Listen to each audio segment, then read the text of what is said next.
जिस साहित्य में आया है वहां सामाजिक परिवर्तन बड़े पैमाने पर आता हुआ दिखाई देता है। मैं बहुत अच्छी तरह से जानता हूँ तमिलनाडु में जिस प्रकार का राजनीतिक आंदोलन प्रखर रहा है उस प्रकार का राजनीतिक आंदोलन महाराष्ट्र में प्रखर नहीं है। जिस प्रकार महाराष्ट्र में साहित्यिक आंदोलन प्रखर रहा है उस प्रकार का आंदोलन देश की अन्य भाषाओं में उतना प्रखर नहीं हो पाया है, लेकिन वो हो रहा है, ये आशा मेरे मन में है। और इन्हीं शब्दों के साथ मैं अपनी वाणी को विराम देता हूँ। आप सबने मुझे मौका दिया। जो प्रेजेंट सिचुएशन है उसके बारे में बहुत अच्छी बात की है। आज के अपने दूसरे वक्ता है डॉक्टर अभय परमार साहब है, जो आदिवासी आर्ट्स कॉलेज संतरामपुर उनके प्रिंसिपल है। काफी सालों से वो प्रिंसिपलशिप कर रहे हैं। उनका आज का जो सब्जेक्ट है तो बृहद सामाजिक परिप्रेक्ष्य में भारतीय दलित आंदोलन। मैं एक बात और कहना चाहता हूँ कि जो इनॉग्रेशन सेशन में जो आदिवासी नृत्य आपने देखा था, वो नृत्य जो संतरामपुर के काफी आदिवासी जो लोग थे उन्होंने जो प्रेजेंट किया था, उनका नेतृत्व, उनका जो डायरेक्शन था वो अभय परमार साहब का था। इसलिए हम सब भी उनके शुक्रिया अदा करते हैं और अभय परमार साहब को मैं गुजारिश करता हूँ।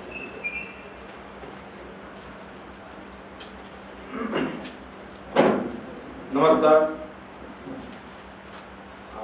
मेरा परिचय तो दिया गया। मैं संक्षेप में अपनी बात रखना चाहूँगा। जब परिचय की बात उठी है तो कहना चाहूँगा, मिट्टी का तन मस्ती का मन, क्षणभर जीवन मेरा परिचय, मैं अभय परमार संतरामपुर से। बेसिकली मैं थिएटर के साथ जुड़ा हुआ हूँ। जो लोक नृत्य आपने देखा, इस लोक नृत्य की टीम के साथ भी मैं काम कर रहा हूँ।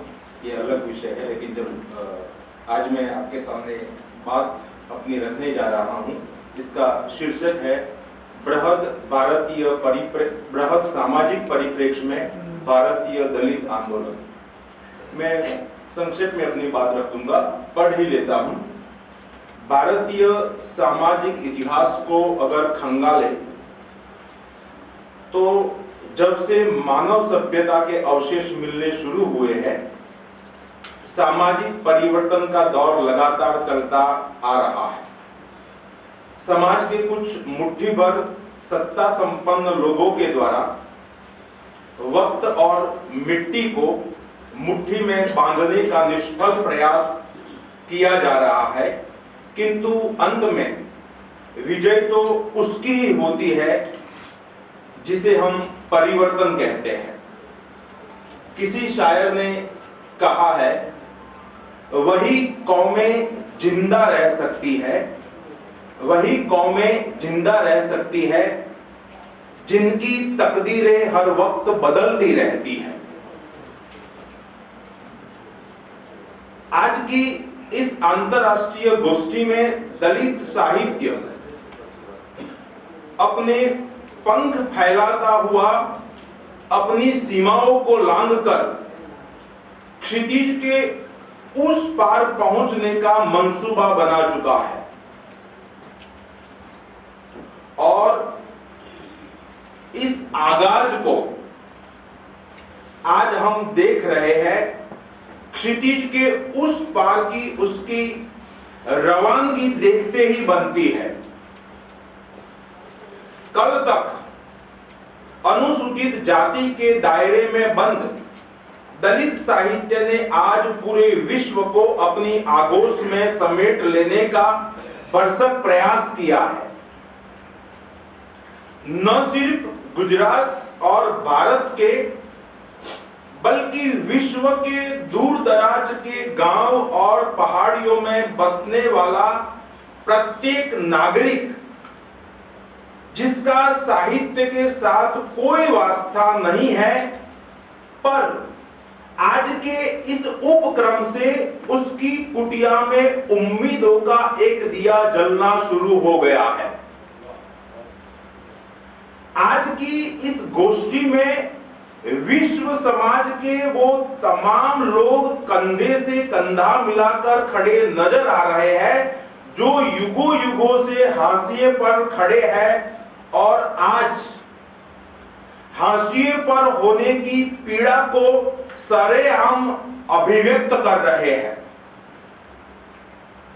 जो अपनी पीड़ा की सीमाओं को लांघकर उसी तंद्रावस्था तक पहुंच चुके हैं, जिन्हें अपने होने का एहसास भी नहीं है, ऐसे बृहद भारतीय समाज की चिंताओं को लेकर आज की गोष्ठी ने बेहद सराहनीय कदम उठाया है। जाति, धर्म, संप्रदाय, रंग भेद, प्रदेश, लिंग, उन तमाम विभेद रेखाओं को लांघकर आज की गोष्ठी एक ऐसे मुकाम की तलाश में निकल पड़ी है जो विश्व के इतिहास में शायद ऐसे सफर की शुरुआत पहले कभी नहीं हुई होगी। यहां मैं चिनुआ अचेन नाम के एक केरली कवि के प्रेम गीत, जिसका शीर्षक है अन्ना, के लिए इसे उद्धृत करना चाहूंगा। है मेरे प्रिय, थोड़ा धैर्य से मेरा साथ दो। कवयित्री कहती है मेरे प्रिय, थोड़ा धैर्य से मेरा साथ दो। मेरे इस सन्नाटे के समय में वातावरण अपशकुनों से कठिन हुआ है। तुम्हारी शांत आंखों में मेरे लिए स्वप्न देखने की क्षमता है और हमसे छीने गए हमारे नृत्य की संभवित वापसी की आशा में तुम हमारे लहूलुहान पैरों में सुनहरे घुंघरूओं की तत्परता देखो। है मेरे दोस्त, तुम कुछ देर मेरे साथ खड़े रहो। विश्व के हर कोने में साधन संपन्न लोगों ने कला और साहित्य को अपने मनमाने रूप में पेश करने हेतु इसकी स्वतंत्रता को ही खत्म कर दिया है।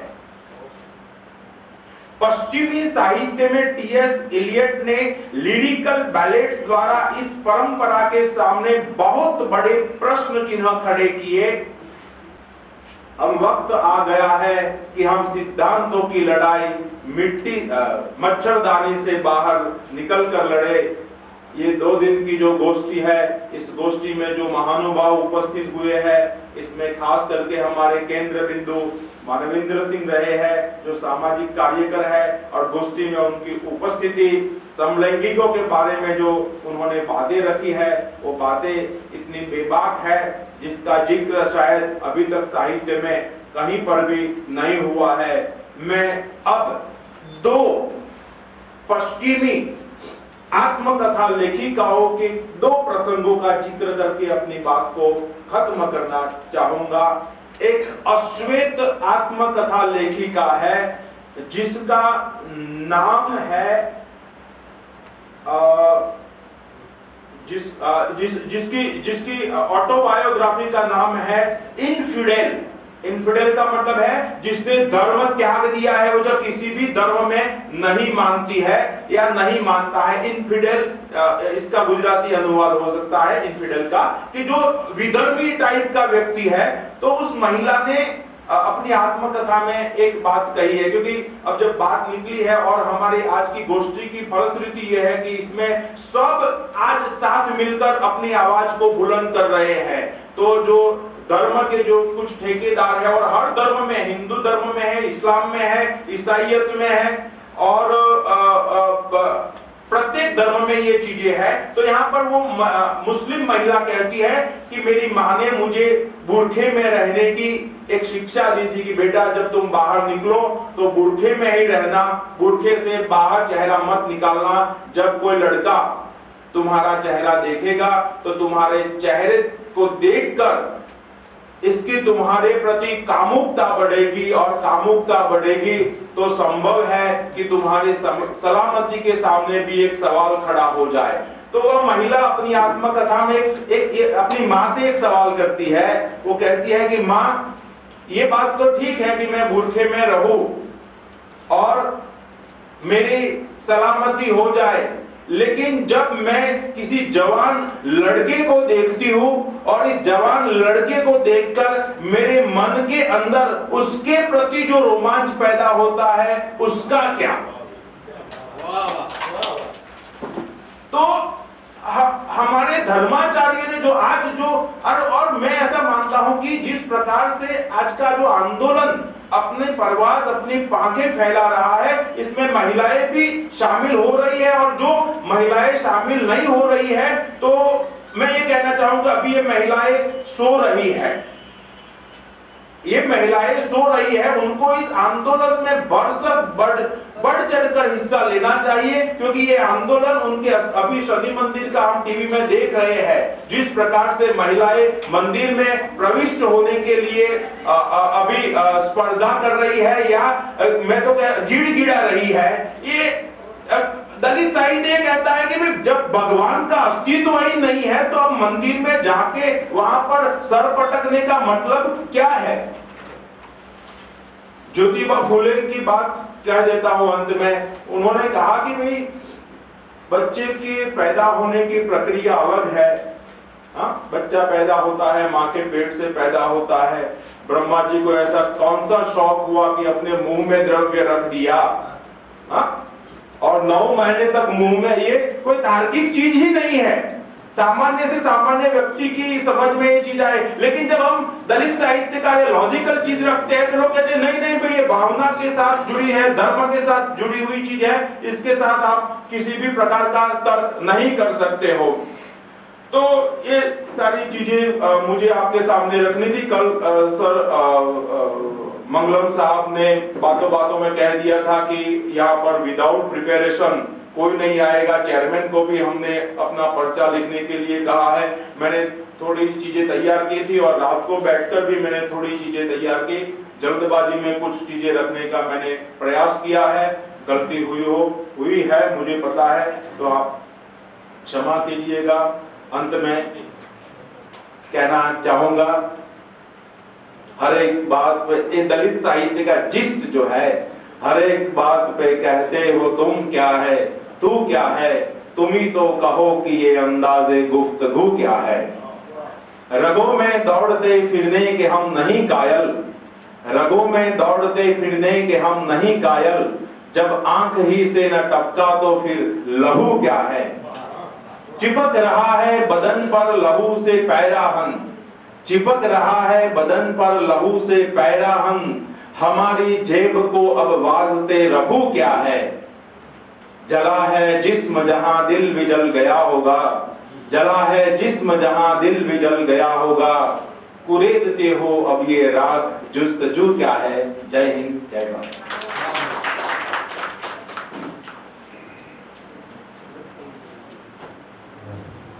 धन्यवाद परमार साहब, आपने बहुत अच्छी बात कही है। कई बार ऐसा होता है कि ज्यादा तैयारी करने के बावजूद भी अच्छा प्रेजेंटेशन नहीं होता है, और कई बार इंस्टेंट जो चीजें दिल में आती है वो अच्छी तरह प्रेजेंट होती है। अगले जो अपने वक्ता है डॉक्टर इलियास मंसूरी। इलियास मंसूरी वो BP Brahmand arts and commerce college में अंग्रेजी विभाग में एसोसिएट प्रोफेसर के रूप में काम कर रहे हैं। रिसेंटली उन्होंने पीएचडी किया है। उनका सब्जेक्ट था Dalit poetry, influence of Mahatma Gandhi and Ambedkar. वो निरीक्षक और अभिदृष्टि में भी अपने आर्टिकल प्रसिद्ध करते हैं।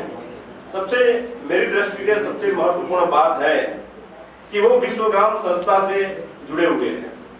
काफी लोगों ने उनके बारे में सुना भी होगा, जो नहीं सुना है उनके लिए मैं बताना चाहता हूं कि वो विश्वग्राम संस्था के साथ काफी साल से जुड़े हुए हैं। जो संस्था अनाथ बच्चों के साथ काम करती है।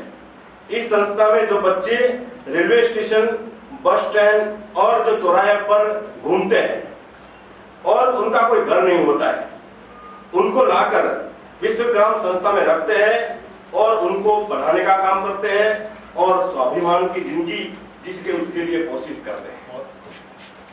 उन्होंने 2002 के जो राइट्स हुए थे, उसके बाद जो माइनॉरिटी के रिएक्शन में उनका बहुत अच्छा काम ये विश्वग्राम संस्था ने किया था।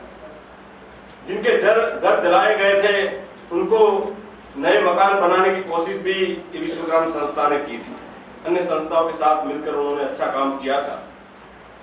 उन्होंने दलित साहित्य पर बहुत अच्छे आर्टिकल उन्होंने लिखे हैं और उनके प्रसिद्ध भी हुए हैं। मुझे बहुत खुशी है कि वो मेरे अच्छे एक दोस्त भी है, मेरे नजदीक रहते भी है, उनको मैं अच्छी तरह जानता हूँ, इसीलिए मैं बात कर सकता हूँ। आज उनका जो सब्जेक्ट है जिन पर वो बात करने वाले हैं वो रेजिस्टेंस अगेंस्ट वर्णाश्रम and discrimination in marginal literature. मैं डॉक्टर इलियास मंसूरी से रिक्वेस्ट करता हूँ वो अपनी बात करें। Thank you, Arvind. Also at the outside. दिखावे के लिए नहीं होना चाहिए।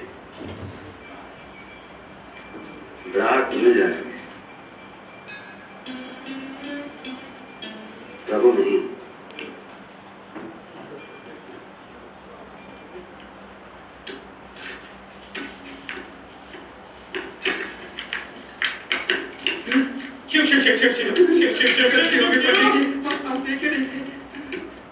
चतुर्वेदी को छू लिया तूने? नहीं, गलती से देखे नहीं किया, गलती हो गई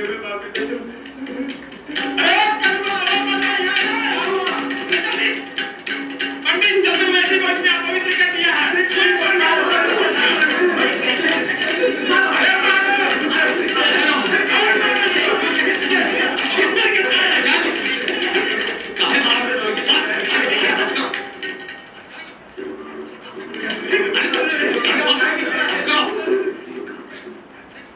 What's going on? Brahma man, Lord Brahma personally gave us this most superior task.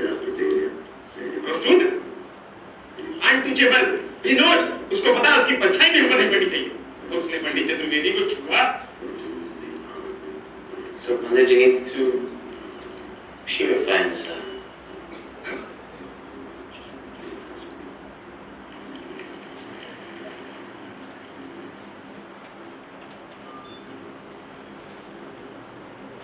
Ram Ram पंडित जी, आपके नाम पर लोग उस बेचारे को मार रहे थे, पीट रहे थे, और आप कुछ बोले नहीं। पंडित जी क्या करें? दोस्त और नीच है, जिसने पंडित जी का धर्म भ्रष्ट कर दिया। अव्वल अल्लाह नूर पाया, कुदरत के सब बंदे, एक नूर से सब जग उपजा, कौन भले कौन मंदे, हमारे शास्त्रों में भी तो यही लिखा है। अरे वाह, पंडित जी को शास्त्र सिखा रहे हैं आप। अगर इतना ही घमंड है आपको अपने ज्ञान पर, तो कर दीजिए पंडित जी शास्त्र। शांत।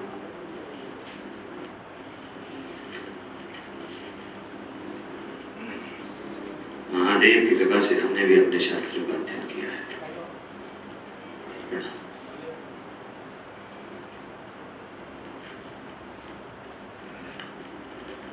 तू कहता कागज की देखी, मैं कहता आंखन की देखी। महादेव